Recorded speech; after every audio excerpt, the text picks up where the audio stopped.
ಮಾಜಿ ಸಚಿವ ಭೀಮಣ್ಣ ಖಂಡ್ರೆ ಆರೋಗ್ಯದಲ್ಲಿ ಏರುಪೇರಾಗಿದೆ. ತಂದೆ ನೆನೆದು ಭಾವುಕರಾಗಿದ್ದಾರೆ ಸಚಿವ ಈಶ್ವರ್ ಖಂಡ್ರೆ. ನಮ್ಮ ತಂದೆಯವರ ಆರೋಗ್ಯ ಗಂಭೀರವಾಗಿದೆ. ವೈದ್ಯರು ನಮ್ಮ ತಂದೆಯ ಆರೋಗ್ಯದ ನಿಗಾ ವಹಿಸಿದ್ದಾರೆ.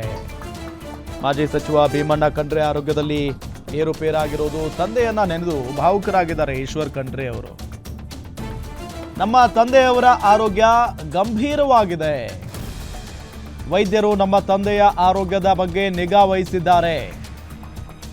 ಬಿಪಿ ಪಲ್ಸ್ ಮೇಂಟೈನ್ ಆಗ್ತಿದೆ. ವೈದ್ಯರು ಆಕ್ಸಿಜನ್ ಕೊಡ್ತಿದ್ದಾರೆ. ಇನ್ನು ಅವರು ನಮ್ಮ ಜೊತೆ ಇರಬೇಕು ಅಂತ ದೇವರಲ್ಲಿ ಪ್ರಾರ್ಥಿಸ್ತೇನೆ. ಜನಪರ ಕಾರ್ಯಗಳನ್ನು ಮಾಡಿ ಜನರ ಮನ ಗೆದ್ದಿದ್ದಾರೆ. ಬೀದರ್ ಕರ್ನಾಟಕದ ನಂಬರ್ 1 ಆಗಬೇಕು ಅನ್ನೋದೇ ಅವರ ಆಸೆ. ಬೀದರ್ ಜಿಲ್ಲೆ ಕರ್ನಾಟಕದ ನಂಬರ್ 1 ಜಿಲ್ಲೆ ಆಗಬೇಕು ಅನ್ನೋದು ಅವರ ಆಸೆ.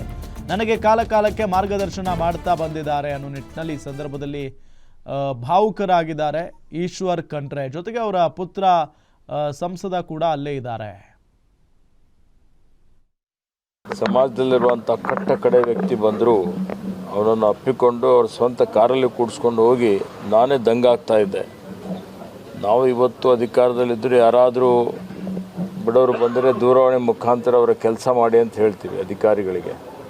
ಆದರೆ ಅವರು ಸ್ವತಃ ಅವರಿಗೆ ಕಚೇರಿಗೆ ಕರ್ಕೊಂಡು ಹೋಗಿ ಎದುರು ನಿಂತು ಅವನ ಕೆಲಸ ಮಾಡಿಸುವಂಥದ್ದು ಅವರ ಒಂದು ಸ್ವಭಾವ.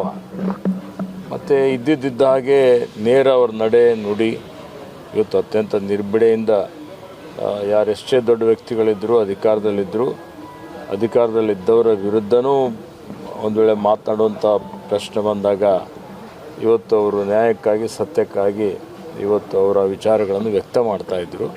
ಹೊಂದಾಣಿಕೆ ರಾಜಕೀಯ ಅವರು ಮಾಡಿಕೊಂಡಂಥವ್ರು ಅಲ್ಲ. ಮತ್ತು ಎಲ್ಲ ಸಮುದಾಯದವರಿಗೆ ಒಪ್ಪಿಕೊಂಡು ಎಲ್ಲರ ಏಳಿಗೆಗಾಗಿ ಅವರು ಹೋರಾಟ ಮಾಡಿದ್ದಾರೆ. ಎಲ್ಲರಿಗೆ ನ್ಯಾಯ ಕೊಡಿಸಿದ್ದಾರೆ. ಹೀಗಾಗಿ ಅವರು ನಮ್ಮೆಲ್ಲರಿಗೆ ಆದರ್ಶ ಇದ್ದಾರೆ.